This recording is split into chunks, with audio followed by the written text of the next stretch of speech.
പാലകൻ നീയേ, വിമോചകൻ നീയേ നാഥ, പ്രിയതൻ പാലകൻ നീയേ. എൻ കരബലമെന്നും നീയേ, എന്നാശ്രയമെന്നും നീയേ, എൻ കരബലമെന്നും നീയേ, എന്നാശ്രയമെന്നും നീയേ, തളരുമ്പോഴത്താണിയും നീയേ, വിമോചകൻ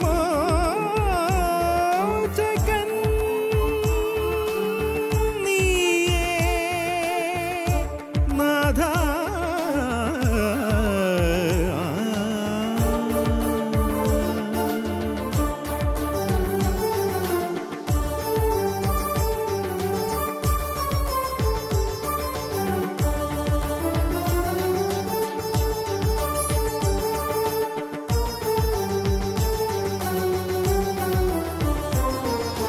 മിഴികൾക്കുമിഴിവായി നീ വന്നു, ആഴിക്കുമേലെ നീ നടന്നു. മിഴികൾക്കുമിഴിവായി നീ വന്നു, ആഴിക്കുമേലെ നീ നടന്നു. ആശ്വാസകൃപയാം നീ അരികിലെങ്കിൽ അസാധ്യമായതൊന്നുമില്ല. ആശ്വാസകൃപയാം നീ അരികിലെങ്കിൽ അസാധ്യമായതൊന്നുമില്ല. വിമോചകൻ നീയേ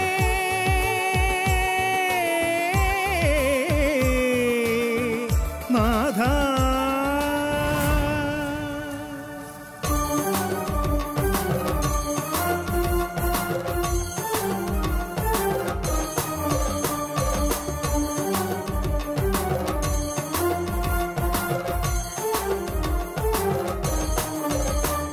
വിലങ്ങുകൾ തകർത്തിടും വിമോചകൻ, ബന്ധനം അകറ്റിടുന്ന ബന്ധുവും നീ.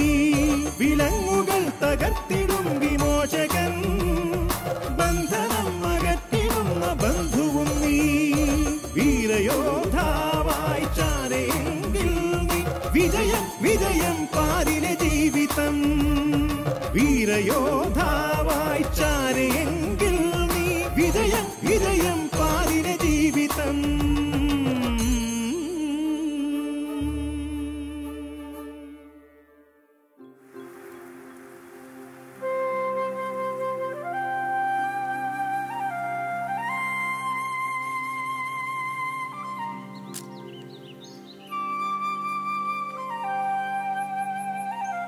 ആ, എന്നിട്ട് ബാക്കി പറയൂ. പറയാനൊന്നുമില്ല. അതിനും അപ്പുറമാണ് ഈ പുസ്തകം നമുക്ക് തരുന്ന ലോകം. വെറും ലോകമല്ല, പീഡാനുഭവത്തിൻ്റെ ലോകമാണ് ഈ പുസ്തകം. ശരിക്കും അച്ഛനൊരു ക്രിസ്തു തന്നെയായിരുന്നു. അടിച്ചമർത്തപ്പെട്ടവന്റെ ഉയർപ്പിന് കാരണമായ വലിയ മനുഷ്യൻ. എന്താ വിഷ്വൽസ് വല്ലതും തലയ്ക്ക് പിടിച്ചോ? സ്റ്റോറി ബോർഡ് വേണമെങ്കിൽ പറയണം, ഞാൻ റെഡിയാ. വേണ്ട, അതെൻ്റെ മനസ്സിൽ പതിഞ്ഞു കഴിഞ്ഞു. ഇനി ചിത്രീകരണം തുടങ്ങിയാൽ മതി. പക്ഷേ അവിടെയാണ് ഒരു പ്രധാന തടസ്സം. തടസ്സം? എന്ത് തടസ്സം? നമുക്കൊരു നടനെ വേണം അച്ഛൻ്റെ വേഷം ചെയ്യാൻ. അതിപ്പോ അങ്ങനെ ഒരാളെ ഇറ്റലിക്കാരൊന്നും വേണ്ടെന്നേ. നമ്മുടെ നാട്ടിൽ പറ്റുന്ന ആരെങ്കിലും കാണും. അങ്ങനെയെങ്കിൽ നോക്കാം. എങ്കിൽ പിന്നെ ഞാനങ്ങ് റൂമിലേക്ക് പോയിക്കോട്ടെ. ഓ, എഴുത്തൊന്ന് ഉഷാറായിക്കോട്ടെ. ആയിക്കോട്ടെ.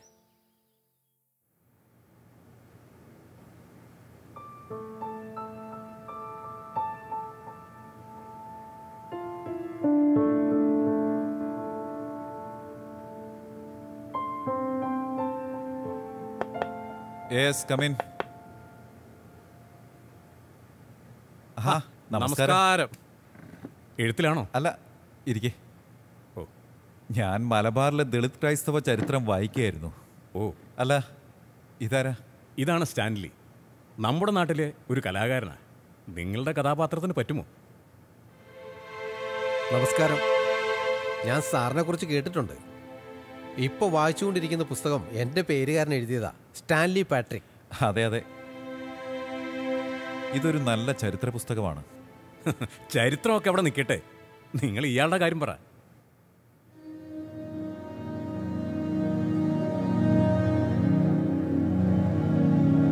നമുക്ക് നാളെ ഒരു മേക്കപ്പ് ടെസ്റ്റ് നടത്തിയാലോ? എന്താ?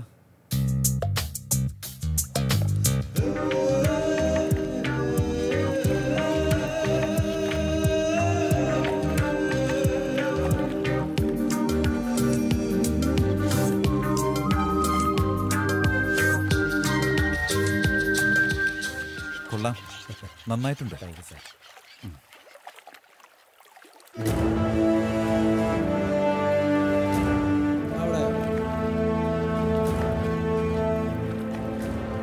നമുക്കൊരു ചെറിയ ഡയലോഗ് നോക്കാം. ഇവിടെ നിന്നാണ്. Ready for take. Silence please. Tibin, start camera. Rolling sir. Action. ഓ, എന്താ കുട്ടികളെ നിങ്ങൾ ഈ ചെയ്യുന്നത്? യേശുനാമം മഹത്വപ്പെടട്ടെ. Cut it once more. അപ്പോൾ ഒന്നുകൂടെ ഒന്ന് ഫീൽ കൊടുത്തിട്ട് കുട്ടികളെ കാണുമ്പോൾ അസ്മൈലൊക്കെ ഉണ്ടല്ലോ, അത് വെച്ചിട്ട് മഹത്വപ്പെടട്ടെ എന്ന് വേണം പറയാൻ, കേട്ടോ? അപ്പോൾ പൊസിഷൻ കീപ്പ് ചെയ്യും. എന്താ കുട്ടികളെ നിങ്ങൾ ഈ ചെയ്യുന്നത്? യേശുനാമം മഹത്വപ്പെടട്ടെ. Cut it. സ്റ്റാൻലി, നന്നായിട്ടുണ്ട്. Very good. ടിബിൻ, രണ്ടൊന്ന് സ്റ്റില്ലൊക്കെ എടുത്തോ. ശരിയാ.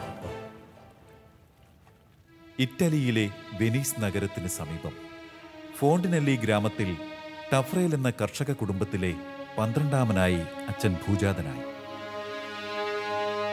പിതാവായ ജോണും നെയ്ത്തുകാരിയായ അമ്മ അന്നയും വിശുദ്ധവും അച്ചടക്കപൂർണവുമായ ദാമ്പത്യ ജീവിതത്തിന് ഉടമകളായിരുന്നു. ഔസേപ്പ് പിതാവിന്റെ തിരുനാൾ ദിനത്തിൽ മാമോദീസ നൽകിയതിനാൽ ശിശുവിന് ജോസഫ് എന്ന് പേര് വിളിച്ചു. പ്രാർത്ഥനയിലും പഠനത്തിലും ഒന്നുപോലെ കൊച്ചൗസേപ്പ് ശ്രദ്ധാലുവായിരുന്നു. ഒപ്പം കൃഷിപ്പണിയിലും വ്യാപൃതനായി. എങ്കിലും കൂടുതൽ സമയം പ്രാർത്ഥനയ്ക്കായി ചിലവഴിച്ചു. ഒന്നാം ലോക മഹായുദ്ധകാലത്ത് ടഫ്രേൽ കുടുംബം ഫോണ്ടിനെല്ലി വിട്ട് ഇറ്റലിയുടെ തെക്കേ ഭാഗത്തേക്ക് പലായനം ചെയ്തു. ഈ കാലത്ത് പട്ടാളക്കാരായ വൈദികരെ പരിചയപ്പെടാനും ദിവ്യബലിയിൽ അവരെ സഹായിക്കാനും കൊച്ചൗസേപ്പിന് അവസരം ലഭിച്ചു. അങ്ങനെ 16ാം വയസ്സിൽ സന്യാസ ജീവിതത്തിന് സമാരംഭം കുറിച്ചു. പിന്നീട് 1925 ഈശോ സഭയിൽ പ്രവേശിച്ചു. സുവിശേഷ പ്രഘോഷണത്തിന്റെ തീവ്ര അഭിലാഷവുമായി 1930 ബോംബെയിലെത്തി. ഭാരത സന്ദർശനത്തിനിടയിൽ പൊട്ടിപ്പുറപ്പെട്ട 2ാം ലോക മഹായുദ്ധത്തെ തുടർന്ന് ടഫ്രേൽ അച്ഛന് കുറച്ചുകാലം കരുതൽ തടങ്കലിൽ കഴിയേണ്ടി വന്നു. പിന്നീട് ജയിൽ മോചിതനായ അദ്ദേഹം കേരളത്തിന്റെ വടക്കൻ തീരങ്ങളായ മലബാറിലും എത്തി.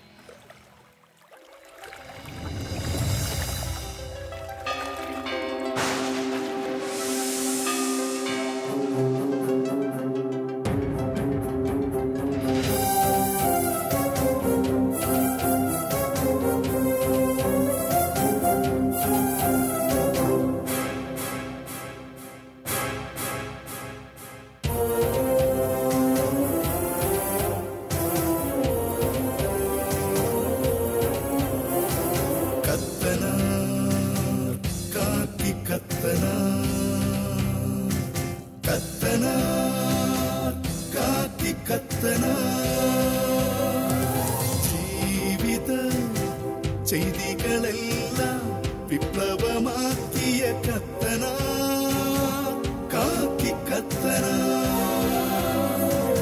ജീവിത ചെയ്തികളെല്ലാം വിപ്ലവമാക്കിയ കത്തന കാക്കി കത്തന. അയിത്തമാനസം തീർത്ഥമാക്കിയ കുരിശുയുദ്ധനായകൻ കാക്കി കത്തന കാക്കി കത്തന. കറുത്ത മക്കളെ കരത്തി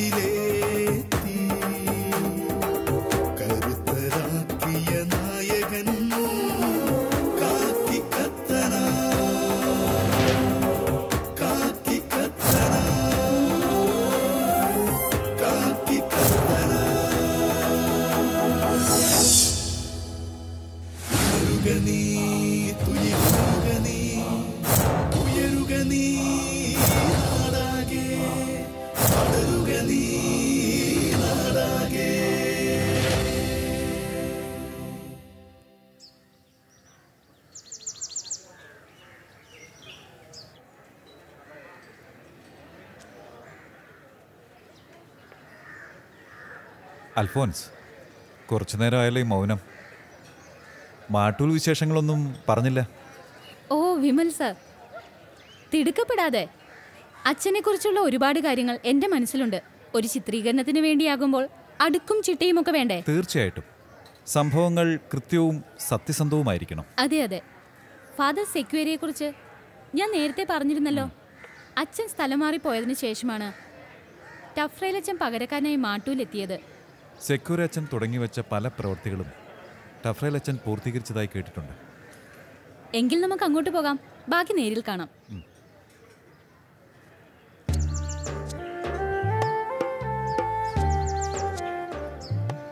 ഫാദർ ജോൺ സെക്വേര തുടങ്ങിവെച്ച ഈ ദേവാലയം പൂർത്തീകരിച്ചത് ടഫ്രേലച്ചനായിരുന്നു. മാട്ടൂൽ വ്യാകുലമാതാ പള്ളി.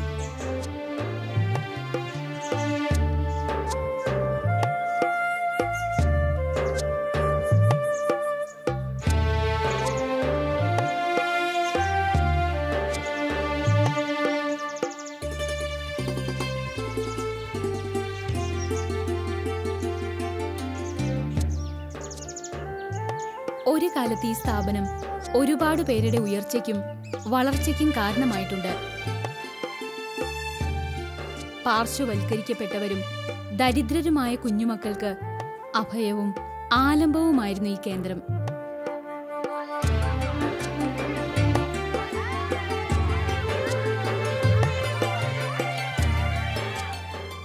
യേശുനാമം മഹത്വപ്പെടട്ടെ.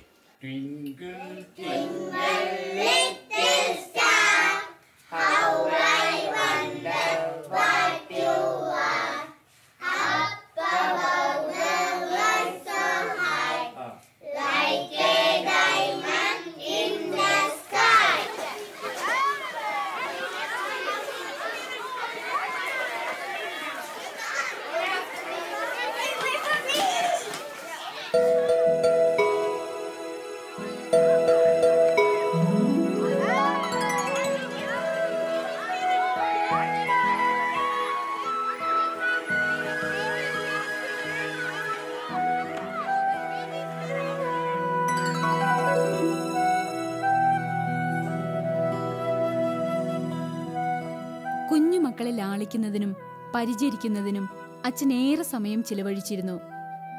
അവരുടെ ആരോഗ്യപരമായ കാര്യങ്ങളിലും അതീവ ശ്രദ്ധാലുവായിരുന്നു.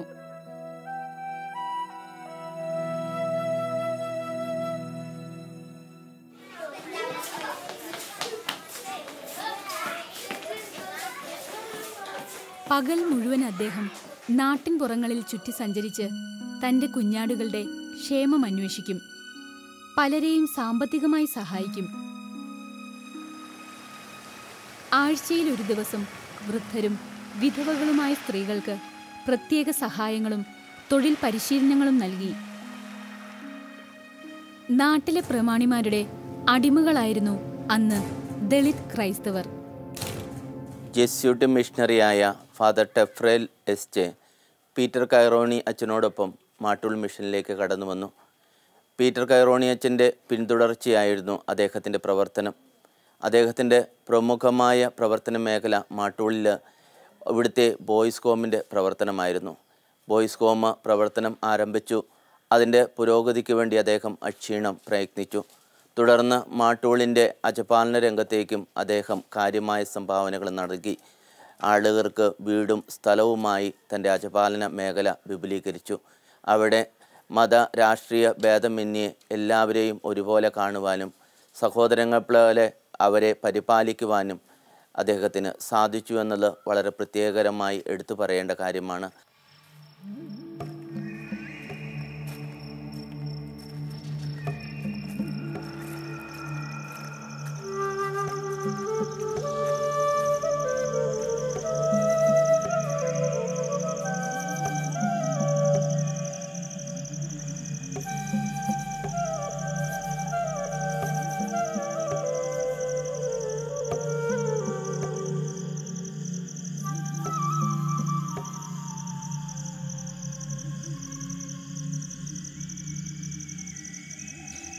വീട്ടുകാരെ വാതിൽ തുറക്ക്, ദേ അച്ഛൻ മരുന്ന് കൊണ്ടുവന്നിരിക്കുന്നു.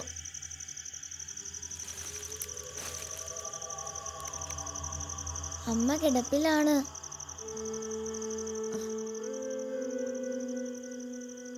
ഈശോ മിശിഹായ്ക്ക് സ്തുതിയായിരിക്കട്ടെ. സ്തുതിയായിരിക്കട്ടെ അച്ചോ. പിന്നെ എന്താണ് അസുഖം? അറിയില്ല അച്ചോ. മേത്താകെ വേദനയാ, പിന്നെ നല്ല പനിയും.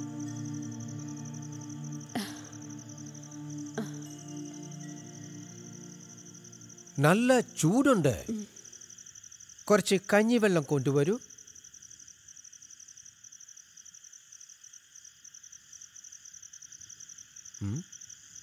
ഇവിടെ കഞ്ഞി വെച്ചിട്ട് ദിവസങ്ങളായി അച്ചോ. എനിക്കും വിശക്കുന്നുണ്ട് അച്ചോ. പെണ്ണിൻ്റെ അച്ഛൻ പണിക്ക് പോയിട്ട് കുറേ നാളായി അച്ചോ. ഇപ്പം ഇങ്ങോട്ട് വരാറുമില്ല.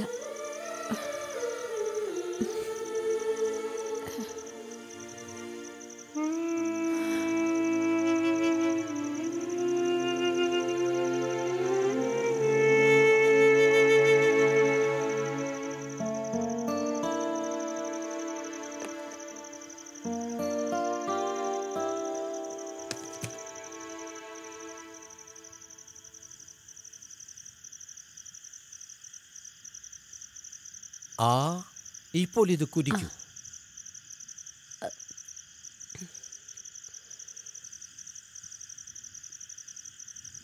കുടിക്കൂ.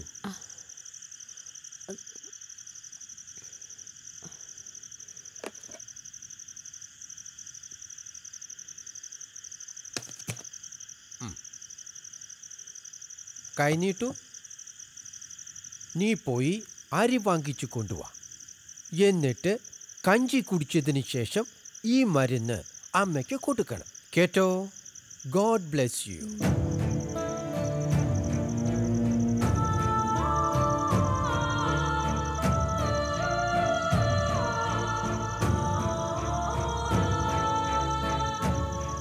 പട്ടിണിയും ദുരിതവും കൈമുതലായ ഒരു ജനത, ഭാവി നഷ്ടപ്പെടുന്ന അനേകം കുഞ്ഞുങ്ങൾ. ദൈവമേ, ഈ കാഴ്ചകൾ എൻ്റെ കണ്ണിനും മനസ്സിനും താങ്ങാൻ പറ്റുന്നില്ല.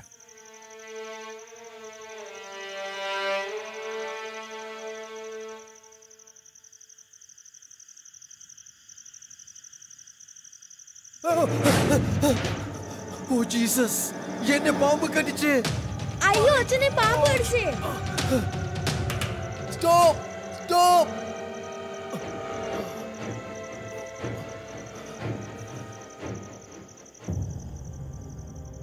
ഏതിനത്തിൽപ്പെട്ട പാമ്പായിരിക്കും അതെന്നും മുറിവിൻ്റെ ആഴമെന്തെന്നും മനസ്സിലാക്കാൻ സാധിക്കാതിരുന്നതും എന്നെ ഭയപ്പെടുത്തി. എങ്കിലും തുടർച്ചയായി പ്രാർത്ഥനകൾ ഉരുവിട്ടുകൊണ്ടും ക്രിസ്തുവിനു വേണ്ടി എന്നെ പൂർണ്ണമായി വിട്ടുകൊടുത്തുകൊണ്ടും മരണത്തിനും ജീവിതത്തിനുമിടയിൽ എന്തു സഹനത്തിനും തയ്യാറെടുത്തുകൊണ്ട് ഞാൻ നടന്നു.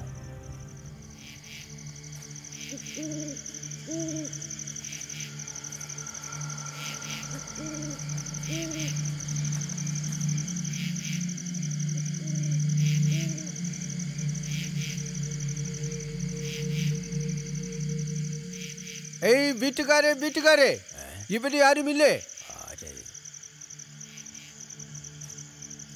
റബ്ബില്ലാലുമിനായ തമ്പുരാനെ, എന്താ പാതിരി ഏടെ പോണ്ടേ? ഈലൊന്നും വൈയില്ലാന്ന്. എന്നെ പാമ്പ് കടിച്ചു. ഇത്തിരി ചൂടുവെള്ളം വേണം. അല്ലോ, എന്നാ ബാ കേറി കുത്തിരിക്ക്. ആമിന, കുറച്ച് ചൂടുവെള്ളം എടുക്ക്. പാതിരിന്റെ പാമ്പ് കടിച്ചേക്കിന്. കുത്തിരിക്ക്. ഇതാ പാതിരി ചൂടുവെള്ളം. പേടിക്കണ്ട, എന്റെ കയ്യിൽ മരുന്നുണ്ട്.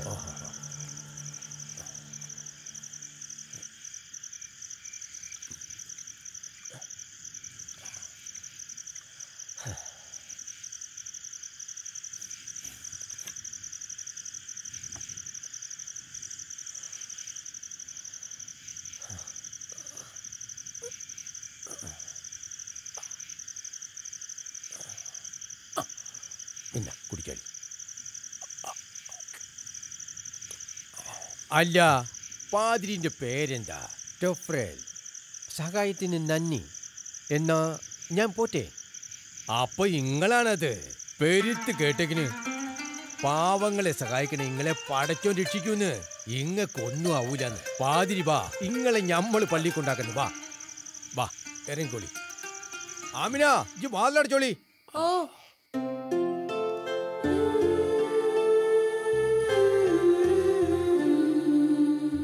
പിറ്റേന്ന് കാലത്ത് ദിവ്യബലി അർപ്പിച്ച ശേഷമാണ് അച്ഛൻ തലേന്ന് തന്നെ പാമ്പ് കടിച്ച കാര്യം ഓർമ്മിക്കുന്നത്. പെട്ടെന്ന് കാലിൽ നോക്കിയപ്പോൾ ചെറിയ മുറിപ്പാടുകൾ കണ്ടു. എന്നാൽ തനിക്കൊന്നും സംഭവിച്ചില്ലല്ലോ എന്ന സത്യം തിരിച്ചറിഞ്ഞ അച്ഛൻ ദൈവത്തെ മഹത്വപ്പെടുത്തി.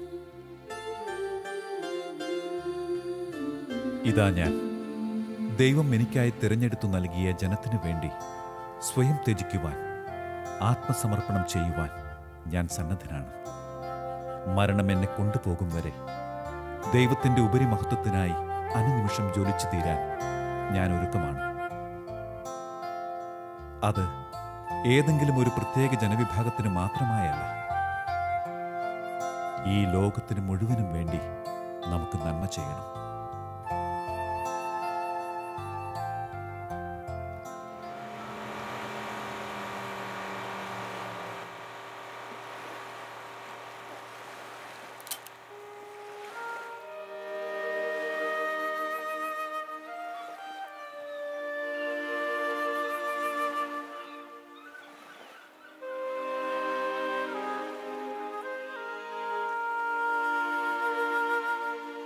വിമൽ സാർ, എന്താണ് സാർ ആലോചിക്കുന്നത്? എന്റെ വേഷം വിചാരിച്ചതുപോലെ നന്നായില്ലെന്നുണ്ടോ? ഹേയ്, അങ്ങനെയൊന്നുമില്ല. പിന്നെന്താ സാറിനൊരു സന്തോഷക്കുറവ്? ഞാൻ ചിന്തിച്ചത് മറ്റൊന്നാണ്. എത്ര മഹത്തരമാണ് ഈ മിഷണറിമാരുടെ ജീവിതം. പക്ഷെ പലപ്പോഴും നമ്മുടെ പുതിയ തലമുറയും സഭ തന്നെയും ഇതൊക്കെ വിസ്മരിക്കുന്നുണ്ട്. ശരിയാണ് സാർ, പക്ഷേ അത് മനഃപൂർവ്വമാവില്ല. ചില ഓർമ്മ പിശകുകൾ. സാർ ഈ ചെയ്യുന്നത് ഒരു ചെറിയ കാര്യമല്ല, ഇതിലൊരു ദൈവീക ഇടപെടലുണ്ട്. ശരിയാണ്. കർത്തവന്റെ ദൈവത്തെ കാണാൻ നമ്മൾ പലപ്പോഴും മെനക്കെടാറില്ല. ആ ദൈവത്തിന് യേശുവിൻ്റെ മുഖമാണ്. സാർ വണ്ടി റെഡി. വരൂ സ്റ്റാൻലി, പോവാം.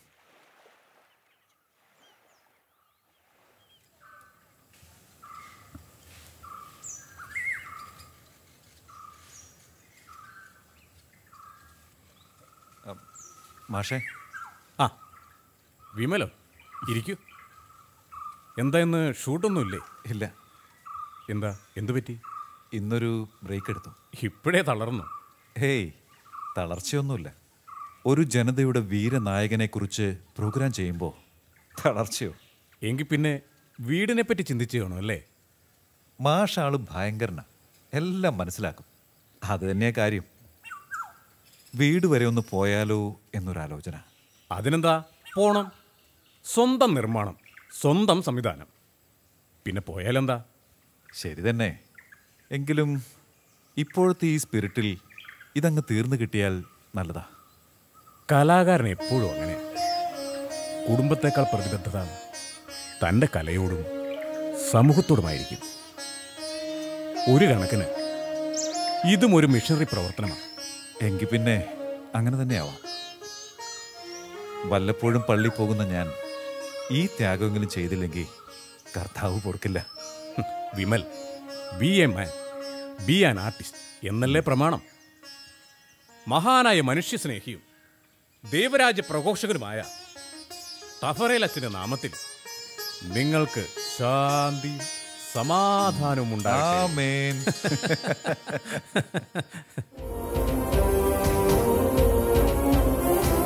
കത്തന കാക്കി കത്തന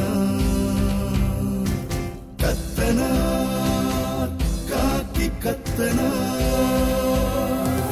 ജീവിത ചെയ്തികളെല്ലാം വിപ്ലവമാക്കിയ കത്തന